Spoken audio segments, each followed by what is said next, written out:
అనంత కరుణామయుడు, అపార కృపాశీలుడు, సర్వలోకాల సృష్టికర్త, సర్వ విధముల పూజలకు అర్హుడైన ఆ ఏకేశ్వరుడు, సర్వ సృష్టికర్త అల్లాహ్, అక్షర పరబ్రహ్మ అని వివిధ నామాలతో పిలిచిన పలికే ఆ ఒకే దైవం పేరుతో ప్రారంభిస్తున్నాను. సోదర మహాశయులారా, నేటి ఈ కార్యక్రమం అంశం ఏమిటి అంటే సద్భావన సమావేశం. సద్భావన అంటే ఏమిటి? మరి ఆ అంశంపై ఈరోజు మనమందరము సమావేశమై కూర్చోవడం అంత అవసరమా?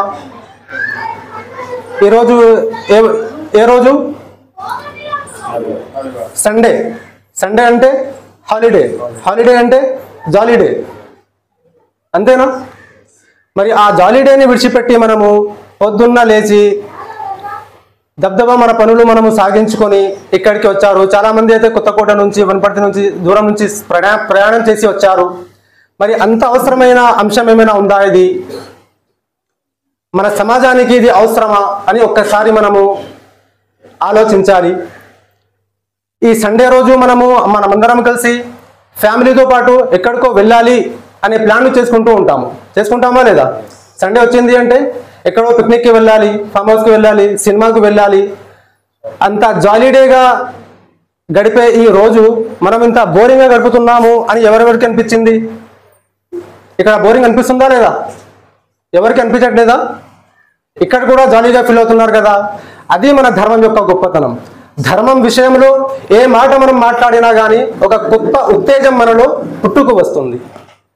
సోదర మహాశయులారా, ఈ అంశం ఎందుకోసము అంటే ఈ రోజు మనము ఎలాగోలా బ్రతికిపోతున్నాము, కానీ రాబోయే తరాల్లో మానవత్వము, సద్భావన, సమైక్యత, ఐక్యత ఉండాలి అంటే ఈ అంశాలు మనకు కంపల్సరీ కాదు, ఎమర్జెన్సీ అని కూడా మనము అనొచ్చు.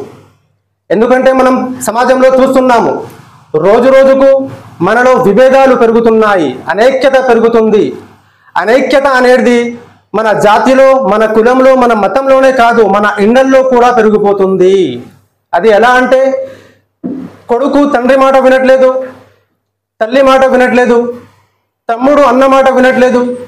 పెద్దలు ఏదైనా విషయాలు చెప్తున్నారు అంటే పిల్లలు వినడానికి రెడీగా లేరు. మీరేంది మాకు చెప్పేది, మేము కొత్త తరం కుర్రోళ్ళం కదా, మీకేం తెలుసు మాకు తెలిసినంత అని జవాబు ఇస్తున్నారు పిల్లలు. మరి ఆ పరివర్తన మనలో రావాలి, మన పిల్లల్లో రావాలి, మన సమాజంలో రావాలి అంటే ముందుగా మారాల్సింది ఎవరు? ముందు సమాజాన్ని మార్చి మనం మారుదామా, లేక మనం మారి సమాజాన్ని మారుద్దామా? ముందు మనం మారాకేనే కదా సమాజం మారుతుంది. ఒక్క అడుగు మనం మారడానికి వేస్తే సమాజం మనతో పాటు అడుగడుగు వేస్తుంది. అప్పుడే మనలో మార్పు అనేది వస్తుంది, మన సమాజం మారుతుంది. కనుక సోదర మహాశివులారా, మరి మనమందరము సమైక్యంగా ఐక్యమత్యంతో ఉండాలి అంటే దానికి కండిషన్ ఏమిటి? మనం ఎలా ఒకటి ఉండగలము అని మనలో ఈ ఆలోచన రావాలనా లేదా? అవసరం ఉందా లేదా? లేదా హిందువులు అని, ముస్లింలు అని, క్రైస్తవులు అని, బౌద్ధులు, జైనులు అని ఎవరికంటే వాళ్ళు విడిపోయి ఉందామా? ఈ విడిపోవడము అంటే కులాల్లో, మతాల్లోనే కాకుండా మనకు కూడా ఉన్నాయి. ఒక మతము ఉంది అంటే దానిలో మన జాతులు కమ్మ, కాపు, మాల, రెడ్డి, మాదిగా అని ఇటు హైందవ వర్గంలో, ఇటు ముస్లిం వర్గాల్లోకి వచ్చేస్తే సున్నీ, షియా, బరేల్వి అనే ఈ వర్గాలు పుట్టుకు వస్తున్నాయి. ఇవన్నీ కలిసి ఏమవుతుంది అంటే మనలో విభేదాలు సృష్టిస్తున్నాయి. మరి మనము ఒక్కటై ఉండాలి అంటే మనకు ప్రమాణం ఏమిటి? ఎవరైనా చెప్పగలరా? మనము ఒక్కటై ఉండాలి అంటే దానికి ప్రమాణం ఏమిటంటే ఈ ధర్మశాస్త్రాలు, భగవద్గీత, బైబిల్ మరియు ఖురాన్ గ్రంథాలు. అవి మాత్రమే మనకు ఒక్కటి చేయగలరు. ఆ శక్తి వాటికి మాత్రమే ఉంది. ఏ బాబాకో, ఏ ముల్సాబ్కో, ఏ పాస్టర్కో లేదు ఆ శక్తి. ఎందుకంటే మనందరికీ ప్రమాణం ఏమిటి అంటే ధర్మశాస్త్రాలు, దేవుడు పంపించిన ధర్మ గ్రంథాలు. మరి సోదర మహాశివులారా, మనలో అందరి పట్ల ప్రేమ ఉందా? మనలో పొరుగువాని పట్ల ప్రేమ ఉందా? లేదా మన తోటి మానవుని పట్ల ప్రేమ ఉందా? ఇరుగు పొరుగులో ఎవరైతే వేరే మతస్థులు ఉన్నారో వారి పట్ల మనకు ఎలాంటి ప్రేమ, మమకారమైన ఉందా? ఒక్కసారి మనమే ప్రశ్నించుకోవాలి. రోజు రోజుకు మనం చూస్తున్నాము. ఒక తుర్కోడు కనిపిస్తున్నాడు అంటే ఇటువైపు చూసిన వేరే వర్గం హైందవు కానీ క్రైస్తవులు కానీ రక్తం ఉడికిపోతుంది. ఈ నా కొడుకు నా ముందుకు వచ్చాడు కదా అని. క్షమించాలి, నేను కొంచెం హార్ష్గా మాట్లాడుతున్నాను. ఎందుకంటే ఇప్పుడు మనము సున్నితంగా మాట్లాడుకోవడానికి సమయం లేదు. ఆ టైం దాటిపోయింది. కలియుగంలో ఉన్నాం మనము. ఇంకా ఎన్నో కాలాలు లేవు, తర్వాత కూడా మారొచ్చు కదా అని ఎమర్జెన్సీలో ఉన్నాం మనము. మనం అర్థం చేసుకోవాలి. సోదర మహాశివులారా, ఒక వర్గాన్ని చూస్తే ఒక వర్గానికి కోపం వస్తుంది, రక్తం ఉడికిపోతుంది, వేడెక్కిపోతుంది. మరి అలాంటి సమయంలో మనమందరము ప్రమాణంగా తీసుకునే భగవద్గీత గ్రంథంలోని శ్లోకాన్ని గమనిస్తే అక్కడ సర్వ సృష్టికర్త అయిన దేవుడు ఏ విధంగా తెలియజేస్తున్నాడో మీరందరూ చూడొచ్చు. నేను చెప్తున్న వాక్యాలను మీరు నోట్ చేసుకొని చూడొచ్చు. భగవద్గీత అక్కడనే ఉంది. భగవద్గీత 12వ అధ్యాయం 13వ శ్లోకంలో ఆ సర్వ సృష్టికర్త అయిన దేవుడు తెలియజేస్తున్నాడు. అద్వేష్ట సర్వభూతానాం మైత్రః కరుణ ఏవ చ నిర్మమో నిరహంకారః సమదుఃఖ సుఖాక్షమీ. ఏ జనులైతే అందరి పట్ల సద్భావనతో, మైత్రితో, కరుణతో, ప్రేమపూర్వకంగా ఉంటారో ఆ జనులు నాకు చాలా ఇష్టమైన వారు, మిక్కిలి ఇష్టలు అని శ్రీకృష్ణ పరమాత్ముడు భగవద్గీతలో తెలియజేస్తున్నారు. మరి సోదర మహాశివులారా, ఏ గ్రంథాలను అయితే మనం ప్రమాణంగా తీసుకుంటున్నామో, ఏ ధర్మాల పేర్లు అయితే చెప్పుకొని మనము ఘర్షణలు కొట్లాటలు చేసుకుంటున్నామో ఆ గ్రంథాలను మనము ఒక్కసారైనా పరిశీలించామా అని మనమే ఆలోచించుకోవాలి. ఇటు ముస్లిం వర్గంలో చూస్తే ముస్లింలు హైందవులను చూస్తే వాళ్ళకు రక్తం వేడెక్కిపోతుంది, వాళ్ళు కాఫిర్లు అని. హిందువులకు ముస్లింలు చూస్తే టెర్రరిస్టు వీళ్ళు అని వాళ్లకు రక్తం ఉడికిపోతుంది. అలాగే క్రైస్తవులకు చూస్తే మత మార్పిడి కంపెనీ అని వాళ్లకు ఒక పేరు వచ్చేసింది. కానీ నిజంగా మనం ధర్మాన్ని చూస్తే ధర్మంలో ఎలాంటి మత మార్పిడి అనేది లేదు. స్పెషల్గా ఇస్లాం ధర్మంలో అయితే మత మార్పిడి హరాం అని పేర్కోవడం జరిగింది. మరి ఈ రోజు మత మార్పిడిలు వేగంగా ముందుకు వెళ్తున్నాయా లేదా? మత మార్పిడిలు జరుగుతున్నాయా లేవా? మత మార్పిడిల కంపెనీలు మన భారతదేశంలోనే కాదు విశ్వమంతా ఉన్నాయా లేవా అంటే ఉన్నాయి. మరి ఆ మత మార్పిడిలు ఎందుకోసం జరుగుతున్నాయి అంటే మనలో ధర్మ అవగాహన తగ్గిపోయింది. మనలో ధర్మ అవగాహన, ధర్మశాస్త్రాల యొక్క అవగాహన మనకు లేదు, తగ్గిపోయింది. కాబట్టి మత మార్పిడి కంపెనీలు మనకు మత మార్పిడిలు చేస్తున్నారు. ఒకవేళ మనము మన ధర్మాన్ని అనుసరిస్తూ మన ధర్మంలో ఏం చెప్పడం జరిగిందో అది మనకు తెలిస్తే మనకు మతం మారే అవసరం ఉంటుందా? జవాబు ఇవ్వాలి సార్. నేను మీ ముందు ప్రసంగించట్లేదు, మాట్లాడుతున్నాను మీతో. మీ చిన్న తమ్ముళ్ళలాగా నేను మాట్లాడుతున్నాను. ప్రతి ఒక్కరు కూడా జవాబు ఇవ్వాలి. మనలో మత మార్పిడిలు పెరుగుతూ పోతున్నాయి. అవి తగ్గాలి అంటే మనకు ప్రమాణం ఏమిటి అంటే మన ధర్మశాస్త్రాల అవగాహన మనకు ఉండాలి. ఒక హైందవ సోదరుడు ఉంటే సనాతన ధర్మం యొక్క గొప్పతనం ఏమిటి, భగవద్గీతలో ఉన్న బోధనలు ఏమిటి, అవి ఒక హైందవ సోదరునికి తెలిసి ఉండాలి. ఒక ముస్లిం సోదరుడికి ఖురాన్ గ్రంథంలో ఏం చెప్పడం జరిగింది అది ఒక ముస్లింకి తెలిసి ఉండాలి. ఒక క్రైస్తవ సోదరుడికి బైబిల్ గ్రంథంలో ఏం చెప్పడం జరిగిందో అది అతనికి తెలిసి ఉండాలి. అది తెలియని కారణంగా మనం ఏం చేస్తున్నాము అంటే ఎవరో వచ్చి ఏదో బోధిస్తే అదే ధర్మ గ్రంథంలో ఉన్న వాక్యాలు అని మనం గుడ్డిగా నమ్మిపోతున్నాము. ఆ గుడ్డిగా నమ్మడం కారణంగానే మనలో మత మార్పిడిలు పెరుగుతూ పోతున్నాయి. సోదర మహాశివులారా, మనకు ధర్మ అవగాహన ఉంటే ఎవరైనా వచ్చి మనకు చెబితే మనం వారికి ఏం సమాధానం ఇవ్వాలి?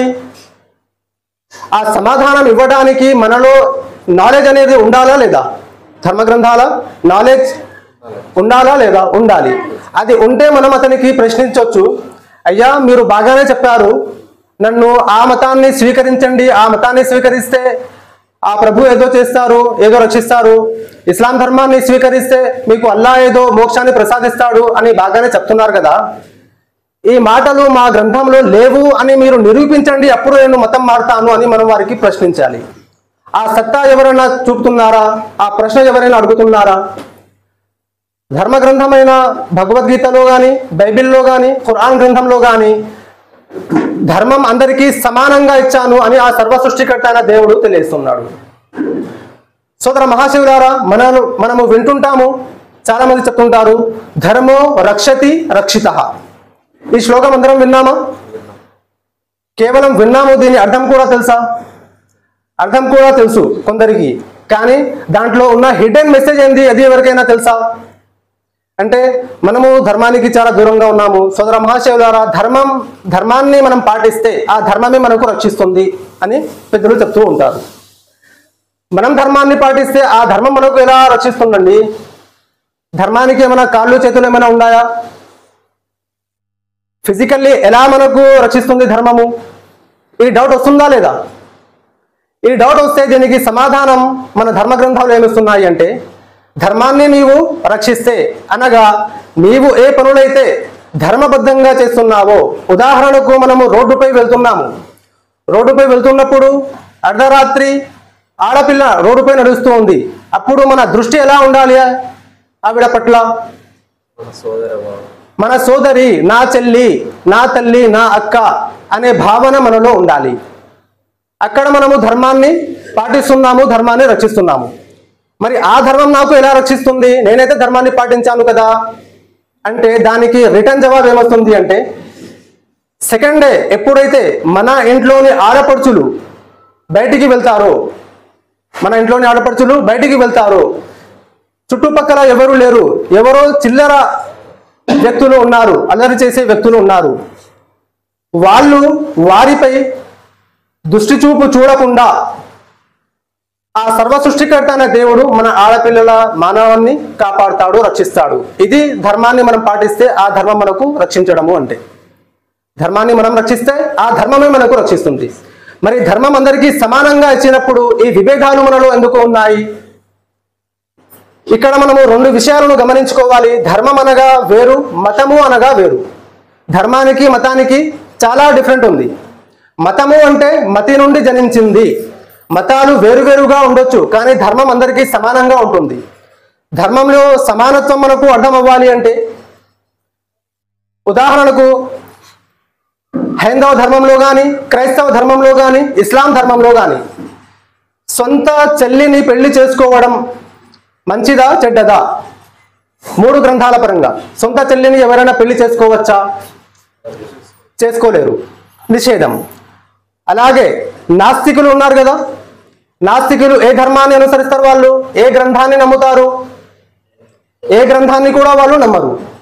మరి నాస్తికుల్లో చెల్లిని పెళ్లి చేసుకోవడం మంచిదా చెడ్డదా? వాళ్ళు కూడా చెల్లిని పెళ్లి చేసుకోరు. చేసుకుంటారా? చేసుకోరు. ఇక్కడ గమనించాల్సిన విషయం ఏమిటి అంటే, ఎంత సోది చెప్పింది ఎందుకోసము అంటే, ధర్మం అందరికీ సమానంగా ఇవ్వడం జరిగింది.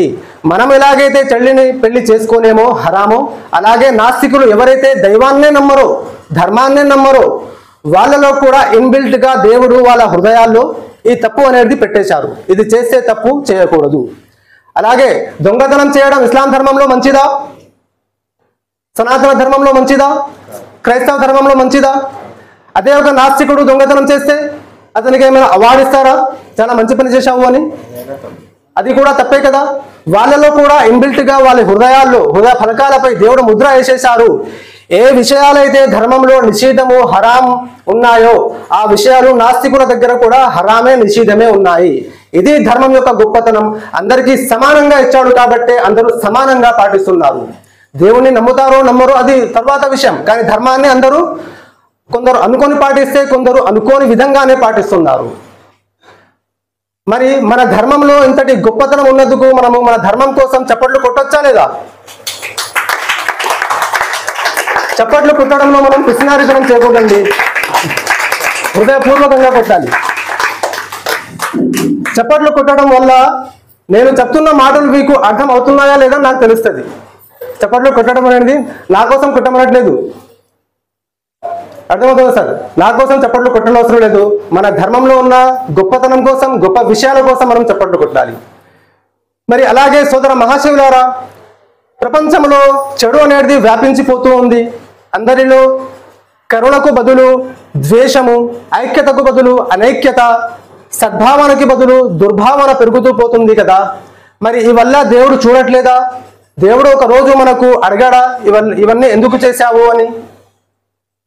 అడుగుతాడా లేదా? భగవద్గీతలో సర్వ సృష్టికర్త అయిన దేవుడు ఇలా తెలియజేస్తున్నాడు. భగవద్గీత 13వ అధ్యాయం 14వ శ్లోకం. సర్వతః పానిపాదం తత్సర్వతోక్షి శిరోముఖం సర్వతః శృతిమల్లోకే సర్వమావృత్య తిష్టతి. ఆ సర్వ సృష్టికర్త అయిన దేవుని ముఖములు, పాదములు, చెవులు, కనులు అంతటా వ్యాపించి ఉన్నాయి. మీరు చేస్తున్న ప్రతి పనిని ఆయన చూస్తున్నాడు. మీరు చెప్తున్న ప్రతి మాట ఆయన వింటున్నాడు. ఆ సర్వ సృష్టికర్త అనేవాడు దేవుడు ఎంత శక్తివంతుడు అంటే, నల్లటి రాయి పైన నల్లటి చీమ అమావాస్య చీకటిలో నడుస్తున్నా ఆ చీమను కూడా చూస్తున్నాడు. ఆ చీమ నడిచే యొక్క శబ్దాన్ని కూడా ఆయన వింటున్నాడు అని ఆ సర్వ సృష్టికర్త అనే దేవుడు తెలియస్తున్నాడు. మరి సోదర మహాశివులారా, మనము ఇంతగా లైట్ తీసుకొని ఎలాగైతే ఒక మానవుని ప్రాణాలు తీస్తున్నామో, మనలో మానవత్వం ఉందా? మరి మనము చాలా సావధానంగా ఎంతో లైట్ తీసేసుకొని కొన్ని ప్రాణాలు తీసేస్తున్నాము. ఎవరి ప్రాణాలో అది తర్వాత విషయము. కానీ ఇళ్లలోకి వచ్చేస్తే మనము ఇళ్లలో ఎన్నో సంఘటనలు మనం చూస్తున్నాము. సొంత తల్లిని గొంతు కోసి చంపేసిన కొడుకు. వార్త విన్నారా? ఇది 4 రోజుల క్రితమే వచ్చింది. ఆస్తి కోసం తన తండ్రినే చంపేశాడు కొడుకు, గొంతు కోసేసి. ఇంతటి మృగత్వం మనలో ఎలా వచ్చింది? మానవుడు కేవలం పుట్టడము, పెళ్లి చేసుకోవడము, ఈ లోకంలో ఉన్న భోగాలను ఆస్వాదించి సంతోషంగా ఉండి చనిపోవడం, ఇంతేనా మన జీవితం?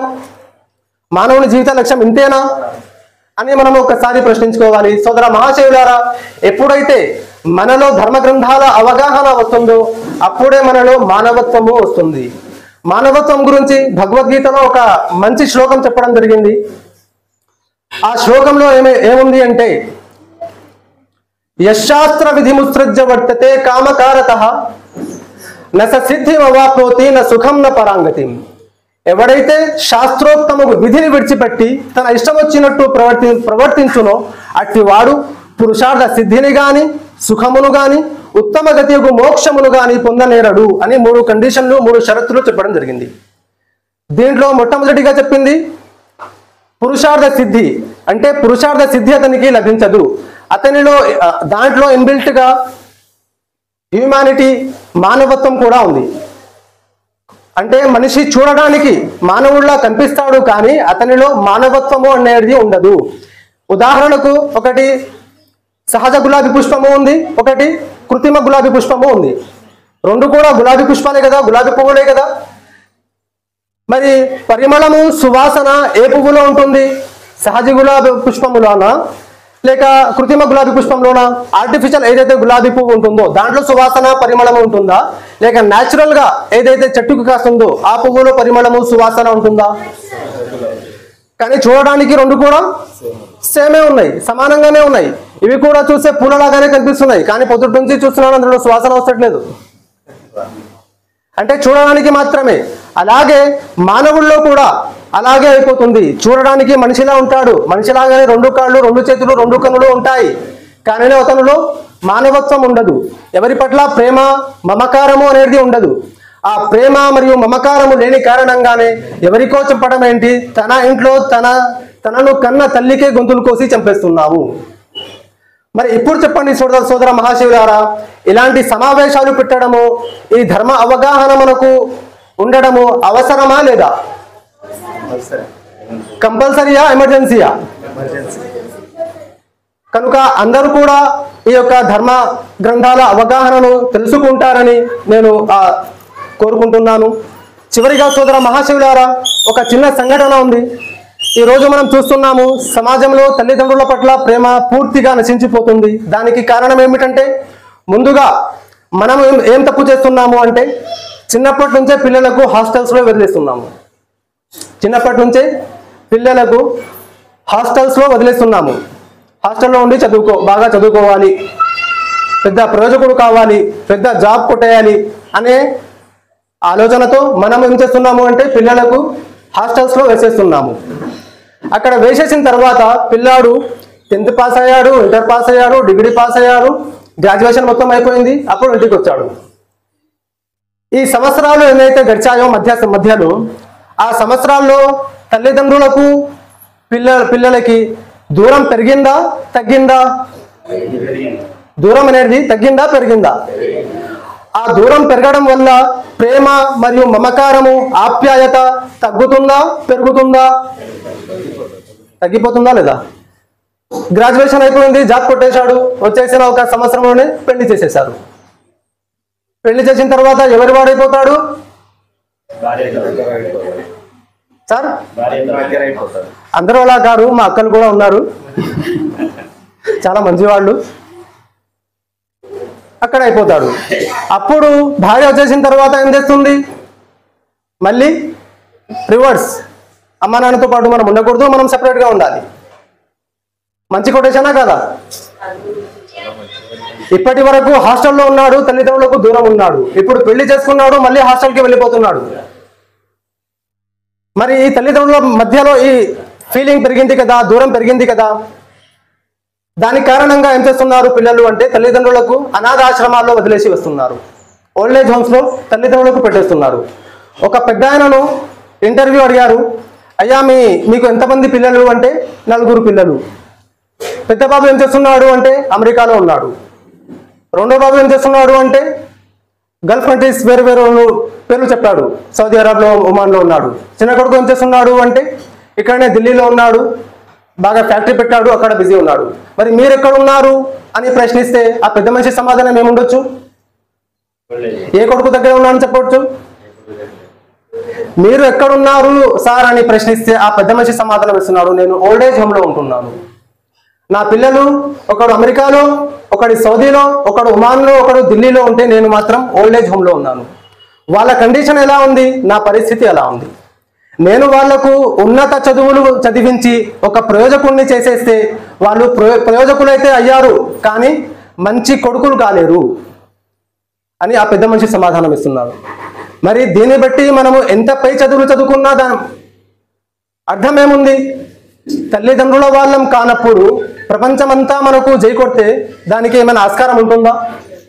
అందుకే మన మహానీయులు శ్రీరాముల వారు ఏం చేశారు అంటే ప్రపంచాన్ని జయించక ముందే తల్లిని జయించుకున్నారు. సవతి తల్లి మాట విని 12 సంవత్సరాలు వనవాసానికి వెళ్ళారా లేదా? ఏ తల్లి మాట విని? సొంతంగా కన్న తల్లి కాదు, సవతి తల్లి. మరి మనము మన సొంత తల్లిదండ్రుల మాట వింటున్నామా? వినట్లేదు. అందుకోసమే మన పేరు ఎక్కడ లేకుండా పోతుంది. ఆ మహానుభావుడు సవతి తల్లి మాట విన్నాడు కాబట్టే ప్రపంచమంతా ఆయన నామాన్ని స్మరిస్తున్నారా లేదా? ఈ రోజు మన భారతీయులందరికీ కాదు, విశ్వమంతటా శ్రీరాములు అంటే ఒక రోల్ మోడల్, రియల్ హీరో. మనము ఏవేవో హీరోలు చూస్తుంటాము, కానీ నిజమైన రియల్ హీరో ఎవరు అంటే శ్రీరాముల వారు, శ్రీకృష్ణుల వారు. ఈ మహానుభావులు మనకు రియల్ హీరో. మనము వాళ్ళందరికీ ఆదర్శంగా తీసుకోవాలి, కానీ ఎవరెవరికో మనం ఆదర్శంగా తీసుకుంటున్నాము. సోదర మహాశివులారా, నేను ఎక్కువ సమయం తీసుకున్నాను, పెద్దవాళ్ళు క్షమించాలి. చివరిగా ఆ సర్వ సృష్టికర్త అయిన దేవుడు మన అందరిలో సద్భావన, సమైక్యత పెంపొందించాలని, భారతదేశంలోనే కాకుండా విశ్వమంతటా మన భారతదేశాన్ని స్మరించుకునేలా ఆ సర్వ సృష్టికర్త అయిన దేవుడు మన భారతదేశాన్ని విశ్వగురు స్థానాన్ని ప్రసాదించాలని కోరుకుంటూ ముగిస్తున్నాను. తథాస్తు. జై హింద్.